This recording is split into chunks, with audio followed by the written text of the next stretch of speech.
Shanti. This is the English translation of the YouTube video titled Soul Fragment Mystery Solved, explained in detail by Bapuji, and was premiered on June 27, 2025. Teaser. Bapuji is saying there's no question of power breakup of Atma or the souls. It never happens. For those souls who die due to the illness, grief, or the death of the Priyajan or loved ones, it never happens. Those who pass away due to such illness or grief, the principle of Antmati Sogati, that means the soul's final thought, shape its destiny, applies. Thus, in their buddhi or intellect, they remain attached to their loved ones. Therefore, their mind's stage and their intellect's stage, as per the principle of Antmati Sogati, or the final thoughts that shapes in its destiny, the state of their mind is filled entirely with the lot of sorrow. Only sorrow remains. Hence, such souls does not attain mukti or liberation. The supreme abode or the Paramdham is understood as an airport of the incorporeal souls, the Nirakari Atmas. When souls are in their incorporeal stage, they remain connected to their original soul form. They remain connected. All this must be thoroughly understood. What is the Akari stage or the subtle stage, or what is the Sakari stage or the physical stage? To achieve the Nirakari stage, that is the incorporeal stage, one must become Nashto Moha, that is free from bodily consciousness, where delusion is destroyed, and recognize Ichha Matram Avidya, that is ignorance arises purely from desire. Only then this stage is achieved. This cosmic principle is the knowledge of infinite, the Behad Gyan, the ultimate knowledge beyond infinity, the original subtle primordial knowledge, Adi, Madhya or Ant ka Gyan, knowledge of Brahma, the Brahma Gyan. The great knowledge of the Brahma, the Mahabrahma Gyan, and the supreme great knowledge of the Brahma, or the Param Mahabrahma Gyan. All this knowledge emerges only when one attains the form of the Brahma, becoming Brahma Swarup. It happens only then.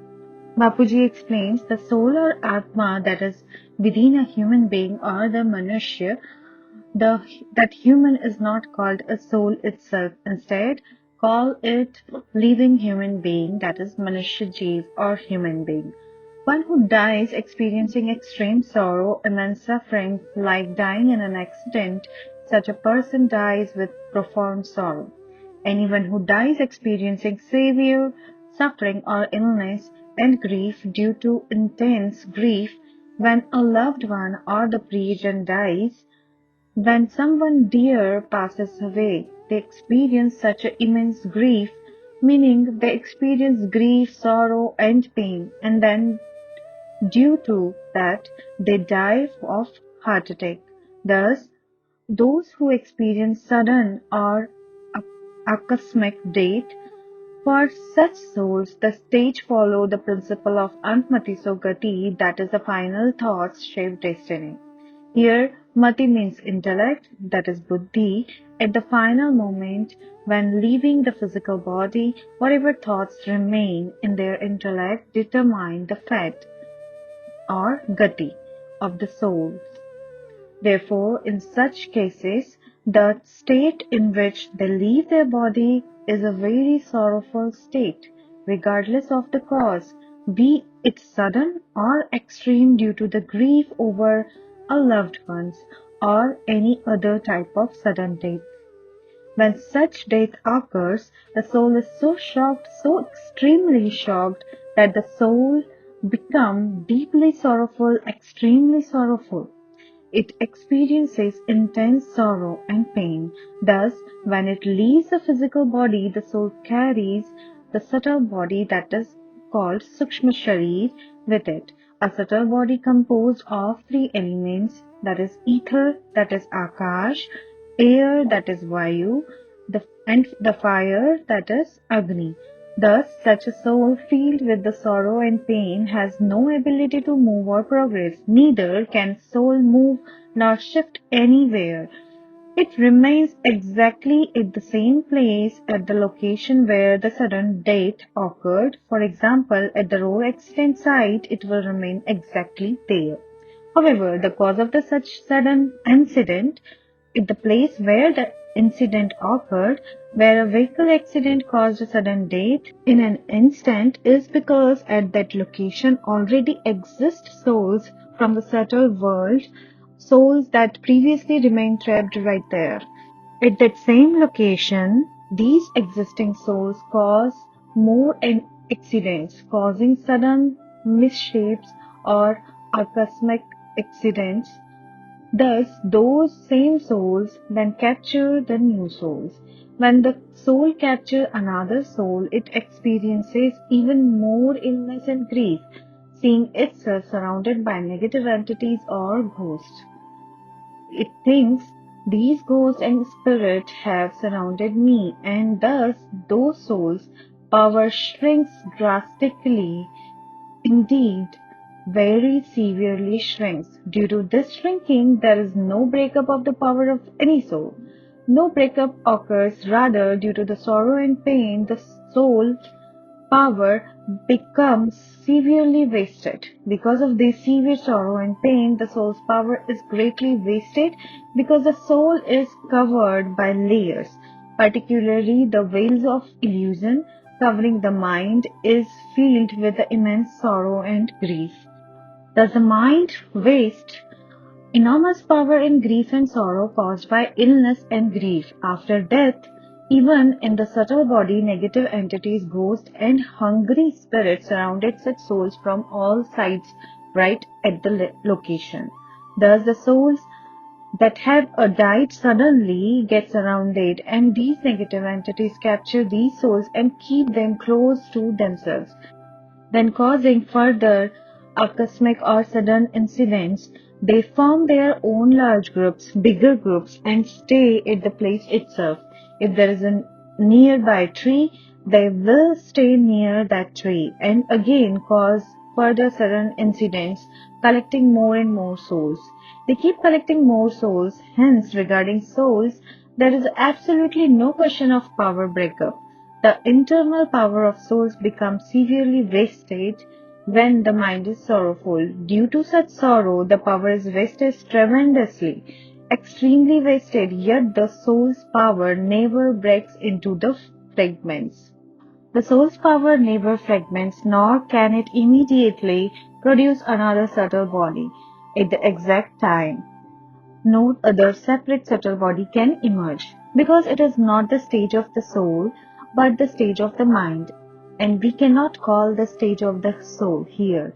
It is the stage of the mind here. The soul is not active, instead the mind is active.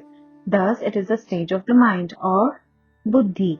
In the principle of Antmati Sogati, the intellect stage aligns with the principle that final thoughts determine destiny.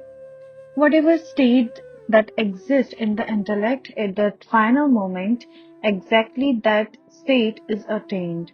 Here, the soul's power becomes wasted tremendously due to the extreme sorrow, but here, no breakup occurs, absolutely none occurs.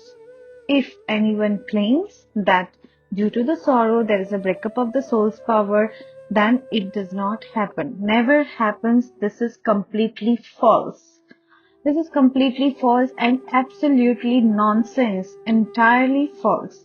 It is an extreme falsehood. No one understands the principle of Antamati Sogati, that is, the final thoughts shape destiny. Furthermore, anyone dying due to illness or grief, meaning even if they die from illness at the moment of their death, or if suddenly a loved one passes away and they die from grief like suffering or a heart attack, then a person dying from grief, whether due to the illness or grief or death of someone close one due to such illness or grief, their final thoughts remain in their intellect, attached to their loved ones. If illness or grief is within their body, When leaving their body, the soul lives in the subtle body with so much sorrow that upon leaving the body in their mind and intellect, only sorrow remains, only profound sorrow. Thus, the state of such souls remain outside that home at the place or home where they died, exactly at the location where death occurred. The soul remains right there for a very long duration, for many years. When attempts are made to move the soul forward and numerous efforts are made to attain the liberation, rituals are performed according to the spiritual traditions, yet despite this, such souls do not attain liberation. For the soul's liberation, according to the bhakti marg or the path of devotion, various practices are done. Their bones are immersed in the river Ganga or sometimes in their holy rivers such as the Narmada or Saraswati.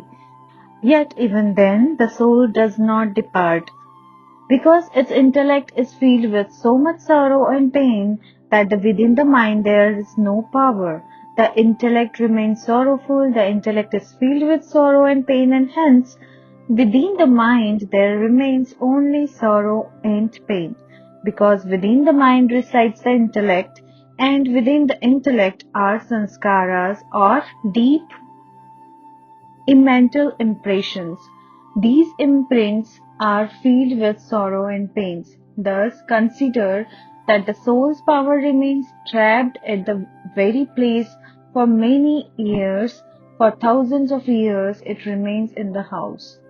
Such souls does not attain liberation because within that soul there is so much sorrow and pain that no one can grant it liberation.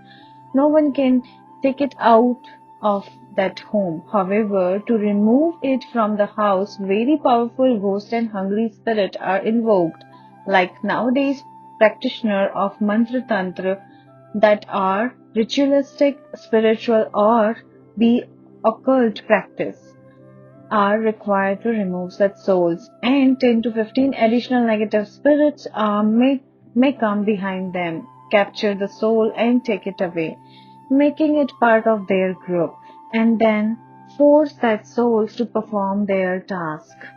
Only then this is possible. Without this, there can never be any breakup of the power of souls who die suddenly, such due to the sorrow, pain, illness, grief, or accidents. The power of such souls never ever undergoes any breakup. If anyone says otherwise, then this person is completely lost in ignorance, wandering in darkness. Such souls do not get Sadgati or get a passage towards the liberation instead. They suffer a negative sorrowful state. They keep wandering at that place because within their mind there remains so much sorrow and pain. Therefore, such souls cannot move beyond, cannot even move up to 1 kilometer above or around that area. They do not even have the power to wander beyond a radius of 1 kilometer. Thus, there can never be a breakup of the soul's power. Absolutely not. If someone has a wisdom in the intellect, they can understand clearly that the soul's power cannot undergo breakup. The soul's power can never be fragmented. These ghost and hungry spirit, the bhoot pret themselves, after a very long time, when they become powerful, these larger souls start consuming smaller souls. They swallow such smaller souls. They thousands of years pass by, then those souls become very powerful. Then those souls rise a little upward, approximately 1 kilometer, 2 kilometer, or up to the 3 kilometers only. And then, while staying there, they create from their own subtle bodies. This is not from the soul, but from their subtle body, which is their subtle body many forms. They manifest numerous forms, and from there, wherever ghost or hungry spirit are said to be, they consume their souls to increase their own power. In this manner, they create forms, but it takes thousands of years, like 10,000, 20,000, or even 25,000 years. Many negative entities are even lakhs or hundreds of thousands of years old. Indeed, some spirits are as ancient as the end of the second period of the cyclic time, also referred to as the age of Treta Yuga.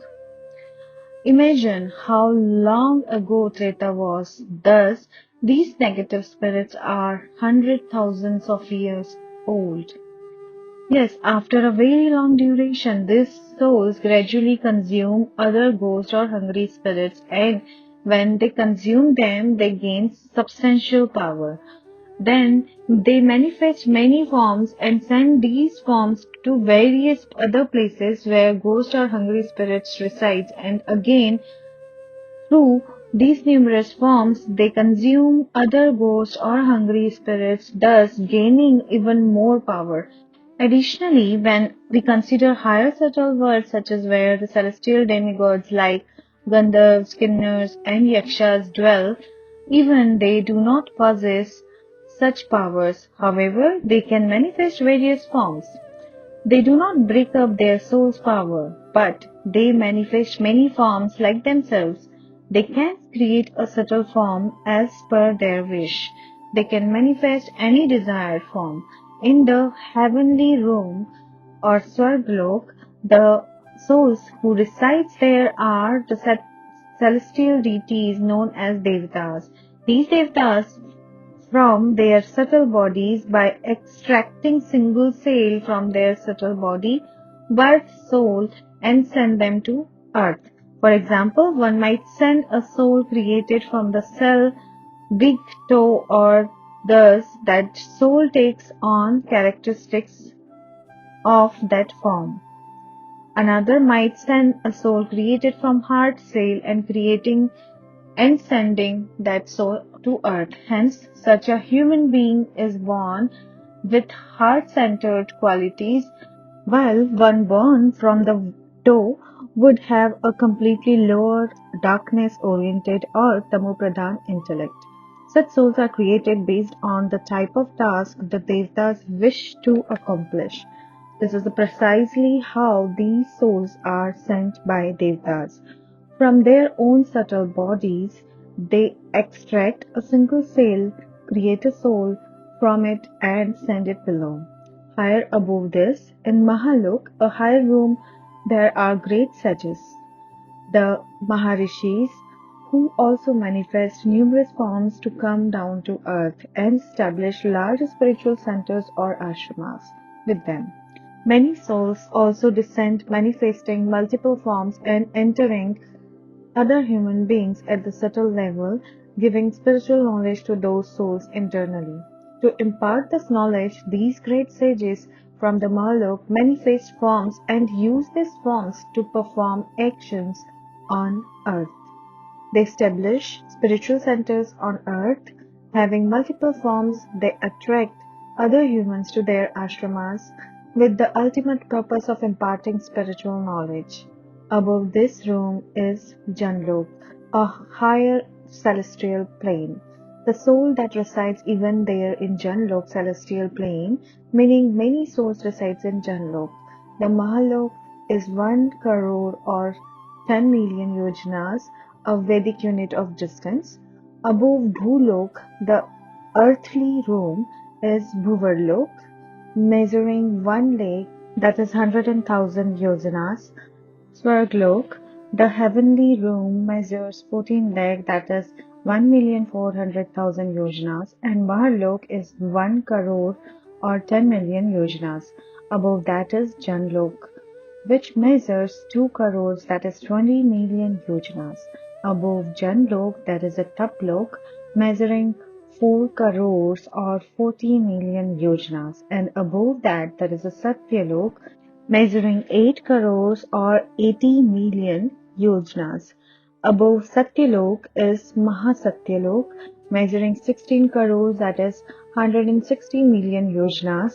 Brahmapuri is measuring 32 crores, that is 320 million yojanas, and Vishnupuri is just double this size. Above Shivpuri is the Paramdham, the supreme abode. Thus, the incorporeal Nirakari souls who reside in the Paramdham, if they wish, can experience a slight break of their power there. The soul's power slightly breaks because there is a mind in incorporeal or Nirakari. See, here is the mortal world, the Mrityulok, that is a Sakari or physical mind, and higher realms such as Mahalok, Janlok, Taplok, or higher worlds, or even the Swarglok, the heavenly room or other room, where celestial beings like Gandharv, Kinnars, and Yakshas resides, they have a subtle or Akari form. However, at each level, the soul's power works differently. Thus, many times souls residing even in Brahmapuri, souls residing in Satyalok, souls residing in Janlok, and even souls residing in Mahalok manifest their huge form here. Creating multiple forms, they live there collectively. In Janlok, many souls resides there. By creating multiple forms from their own form, they collectively create and establish an entire large village. They build a city, construct large temples and spiritual centers or ashramas. Thus, the higher subtle world, the Sukshma Jagat, is very large, indeed extremely vast. There, the souls manifest their forms and perform various activities. Their becoming one to many means that here, in their subtle form, whether it is Mahalok, Janlok, Taplok, Satyalok, Mahasatyalok, or Brahmapuri, souls residing there manifest numerous forms from within themselves, like themselves, and create an entire large city in the subtle world, and within the subtle world, these souls reside. And when that soul goes to Paramdham, that is supreme abode, if from other solar system or Brahmand souls arrive initially, they arrive in first Paramdham, that is the supreme abode, arriving in groups from other solar systems. These souls coming from other solar systems are in the incorporeal stage and they come to Paramdham. Then they look down and observe what is happening in the entire solar system, seeing what is occurring or not occurring, carefully observing everything. If they wish to come down again, they descend, or else through their thoughts, all these souls create an individual form through their intentions or sankalp. One incorporeal soul is formed and sent below, while they remain above. They keep observing from above and send that soul down again. Thus, from incorporeal or nirakari, it becomes subtle or akari, and from the subtle, it transforms into the physical, or you can also say sakari form. These souls from above continuously observe without coming down in their full form. Similarly, souls residing in other galaxies who exist in subtle forms or in the Sukshma Roop, such souls may have power of ranging from 5 to 10 or even 12 celestial degree or kala. There are also souls from distant universes, great universes of even 25 kala or celestial degree power. These souls who have come from great universes, when they wander through entire galaxies, as they travel through these galaxies, even visiting other solar system, and they continue wandering around, wandering and experiencing bliss or anand. Experiencing joy is their natural habit. They keep wandering continuously and then they enter many solar systems or Brahmands. When they visit these solar systems below in the supreme abode, then below they leave one of their forms there in Paramdham, because Paramdham is extremely vast. Thus in it, souls from various different places, souls arriving from diverse locations, land there in Paramdham. Paramdham is considered as an airport, a place specifically for incorporeal, the Nirakari souls. Thus from there, souls come and go, just as from below. When a human being practices a spiritual austerity or tapasya to reach Paramdham, they continuously meditate and affirm Aham Brahmasmi, Shivoham Sarvam. That is, I am Brahma, I am Shiva, everything. They perform intense spiritual practices and become free from desires. Their only remaining desires or Icha Matra Avidya is I must go to Paramdham, the supreme abode. Thus, the soul travels to Paramdham. Upon reaching there, it encounters groups of many other souls. Later, it merges with another group of souls, joining souls who are similar and then form that group. It tries to return to the original place or solar system from where it came. However, if the soul has a breakup here, remains here, even then, by remaining situated in its pure soul consciousness, that is Atma Swarup, it receives power from the Supreme Soul, the Paramatma, and then the soul leaves this place. Consider this soul has remained here for many cosmic cyclical ages or yugas, and when it was in its subtle body, perhaps in a ghostly state. Even then, it manifested many forms as a ghost and hungry spirits, and those forms continued working. But when that soul attained spiritual knowledge, among those in ghosts and hungry spirits form manifested earlier, many souls, even in subtle form, might also attain spiritual knowledge. When such a soul becomes sorrowful, it goes upwards towards spiritual places like Badrinath and Kedarnath. Then any of its subtle form or the Sukshma Roop ascend upwards, and thus it reaches Badrinath and Kedarnath in the Himalayas, and there the subtle soul, be in a human soul or a subtle entity, whether it is a human or a subtle soul, it experiences mental peace there. Thus, staying there, it performs spiritual austerity or tapasya. It may undertake the Amarnath Yatra in the Himalayas. Indeed, throughout the entire Himalayas, it performs spiritual practice, particularly in places like Gyanganj, continuing its spiritual work and austerities.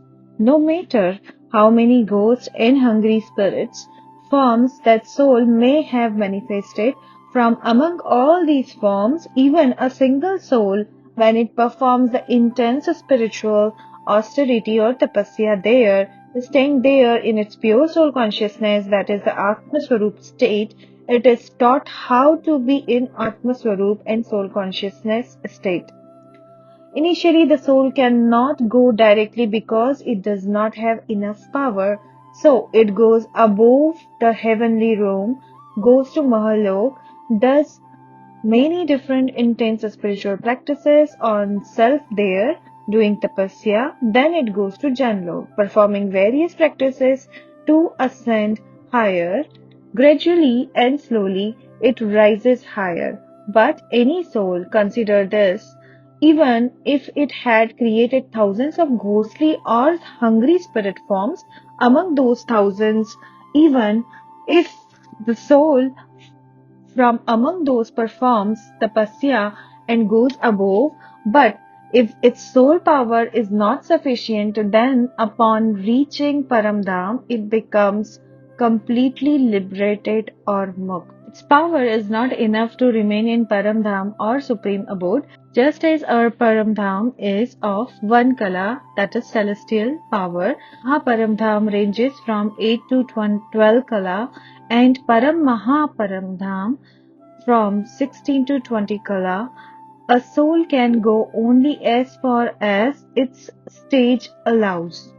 Beyond that, the soul's power cannot go. Thus, the soul gets a signal that I will not go above Vishnupuri. That soul does not go above Vishnupuri. It says, if I go above, I will be liberated or be mukt. Thus, it remains stuck in Vishnupuri. Some souls go up to the galaxy or Mahabrahmand. Some souls come from the great universe, some come from great multiverse. From above, souls of 100 or 200 kala exist. Many such souls stay in various places, wandering through various realms. There they exist in the subtle form, some in the subtle form and some in incorporeal or nirakari form. In incorporeal form, groups of nirakari souls sometimes create and send them for observation there. They send souls. Consider a soul that has come from the great universes, a soul with the 25 kala or celestial power. There, in incorporeal form, the incorporeal soul keeps wandering. It has an incorporeal group or Nirakari group. There is a group of incorporeal souls. They wander there, and among them, each soul in their incorporeal stage, they manifest or create souls all around them to experience similar power around themselves, to experience bliss and supreme bliss or Param Anand all around them. And in the great universe, into other universes or other great universes within the great universe. From there to there, they send souls. There, they separated, create many forms. Often, there those souls go among with the main soul and remain connected to it, because in the incorporeal stage, when souls are incorporeal, they remain connected to their original soul. Just like the soul consciousness, that is Atma Swarup state, there is connection with the Supreme Soul or Paramatma. But when not in Atma Swarup, that is being in body consciousness or subtle Akari form, there is no connection with the Supreme Soul, that is Paramatma. But an incorporeal Nirakari soul is always connected to Paramatma. Thus, many such souls come from the different views and from different levels. Some come with 100 kala and some come with 200 kala. They create many forms, and when they create many forms, but after multiple creation, understand that on earth they will not come directly. The incorporeal souls, while residing in the supreme abode, the Paramdham, keep their own spacecraft there. And by breaking up a part of their individual soul power, they descend on earth in the subtle or Akari form and create a branch through which they will experience, and in their subtle and gross physical, that is Akari form, they will experience entire solar system, that is Brahmand. These souls do this at different levels. This is very deep, very profound matter. I have explained all of these in the video on soul journey. I have shared some of it there. In that video and different other videos, I have also explained many things in different places. One needs to understand all this. What is the incorporeal, that is the Nirakari stage? What is the subtle, that is Akari stage? And what is the physical gross, that is Sakari stage? Those in physical stage, such human will not understand this at all, because on earth there are souls of many religions and sects. They speak whatever comes in their mind. They keep speaking nonsense. They do not understand anything. Only when one is in the incorporeal, that is Nirakari stage, only then one attain the divine vision, that is Divya Drashti. Then you can see everything with divine vision. You can experience it all. The galaxy, universe, great universe, great universe, multiverse, great multiverse. There you can see it all with divine vision. You can experience it, but it takes a lot of time. One must experience these while staying in deep incorporeal Nirakari stage. Even a human being, when is in the incorporeal stage, receives divine vision. At that time, the soul power becomes fully incorporeal, and only then can these truths be experienced directly. One can practically see and realize it. Until a soul reaches to the Nirakari stage, even the subject of the ghost and hungry spirit cannot be properly understood. On earth, discussions about ghost and hungry spirits are merely differences of opinion. That's why, unless the soul attain knowledge of the soul, that is Atmagyan, and divine knowledge, that is the Brahmagyan, and unless it establishes its own inner spiritual state, specifically the Nirakari stage, true understanding will not arise. To reach the Nirakari stage, one must cultivate erasure of past bodily memories or Nashta Smriti, becoming pure desirelessness or being desire free, attaining freedom from the worldly ignorance, or that is Acha Matram Avidya. Only then can this divine stage emerge. With that, true experiences arises, and from experiences come real knowledge. This is all divine knowledge, and there are many types of it. Knowledge of the infinite, that is Behat ka Gyan. Knowledge of the infinite worlds, that is Behat ke Vishwa ka Gyan. Knowledge of the original darkness, that is Adi, Madhya or Ant ka Gyan. Knowledge of the supreme creator of the solar system, that is Brahma Gyan. Knowledge of the supreme creator of the galaxy, that is Mahabrahma Gyan, and knowledge beyond even the highest creator domains of universe, that is Param Mahabrahma Gyan. All of these becomes accessible only when you becomes Brahma Swarup, the embodiment of divine consciousness. First comes Brahma Gyan, then the realization of Brahma Swarup. Only then does all these become understandable. That's why these teachings may not make sense to everyone. The depth of knowledge a soul understand depends on the spiritual stage it has attained. Anything beyond that stage will remain incomprehensible. This is also why many souls manifest multiple forms or projections, but those forms remain here, within the lower plane. Then the soul ascend to higher rooms, the second dimension, the third dimension, and they can go all the way up to the supreme abode, that is Paramdham. However, the forms, that is the projections that they had created, remain here, undergoing the consequences of their karma. These forms cannot ascend. The creator of those forms, the main soul who created them, ascends. That means the soul who had created many forms does not remain behind. We cannot call that form the actual soul. It is only a creation. For example, a soul may have created thousands of ghosts and hungry spirits, the Bhoot Pret, and they ascended.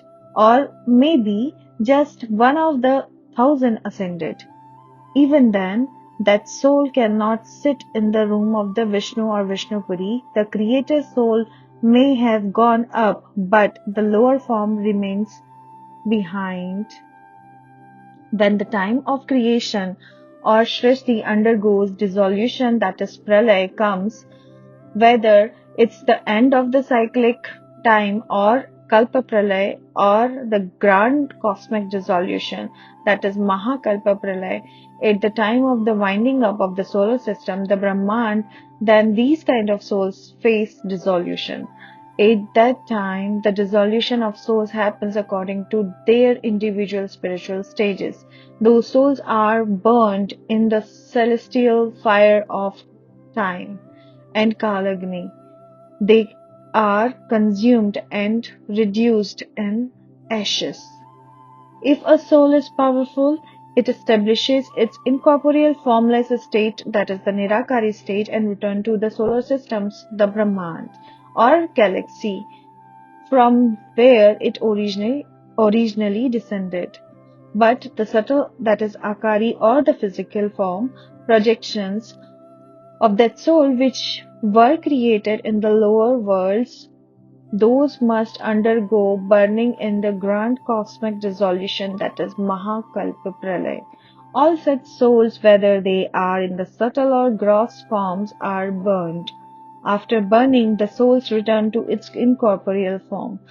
Then either the soul is completely destroyed, or if it belongs to another Brahmand, it may return there. Otherwise, if it belongs to this Brahmand and is not capable, it gets incinerated, liberated, that is, annihilated. In essence, the destruction of the soul happens at that stage.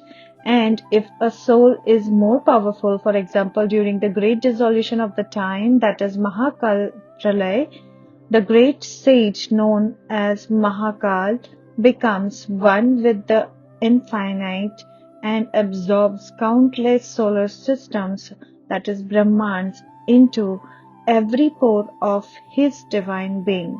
All souls that were created within these infinite solar systems are drawn into him, and they are burnt in the celestial fire of the time and Kal Agni and merges into him. Now, if the creator of our galaxy, that is our Mahashiv, is of 10 kala, that is celestial power being, then he can only absorb souls that are also of 10 kala power or lower. It doesn't matter where the soul came from. If it is 10 kala or below, Mahashiv can absorb it into himself. However, if a soul is above 10 kala, says 11, 12 or 15 kala, then that soul can survive the great dissolution of time, that is Mahakal Pralay. It escapes by entering the formless Nirakari stage. Only such souls can transcend the destruction. But if such soul is still present in the subtle, that is Akari or physical form, during the time of Mahakal Pralay, it too will have to burn in the Kal Agni of the 10 Kala Mahakal. Eventually, after intense suffering, the soul transforms and returns to the Nirakari stage. Once the soul becomes Nirakari, the fire of Mahakal can no longer burn it. At that point, the soul attains the realization. True knowledge awakens in the Nirakari stage. Then, depending on where it came from, whether it is a soul of 12 kala, 15 kala, 20 kala, 25 or 30 kala, it returns to its original source, to another galaxy, another universe or great universe, the Param Mahabrahman from which it had descended. This entire process is extremely subtle and supremely deep. Understanding Mahakal Pralay, early Pralay, Kalpa Pralay and full scope of Mahakal Pralay requires diving into the ocean of knowledge, churning the ocean of thoughts, and developing the inner capacity of divine contemplation. Only the ones with divine vision can observe this. One must observe with silence and detachment. For an ordinary human, this knowledge can only come through immense renunciation, sacrifice, and deep spiritual effort or tapasya. Otherwise, this kind of profound divine knowledge will never be understood. Param Shanti, Supreme Peace.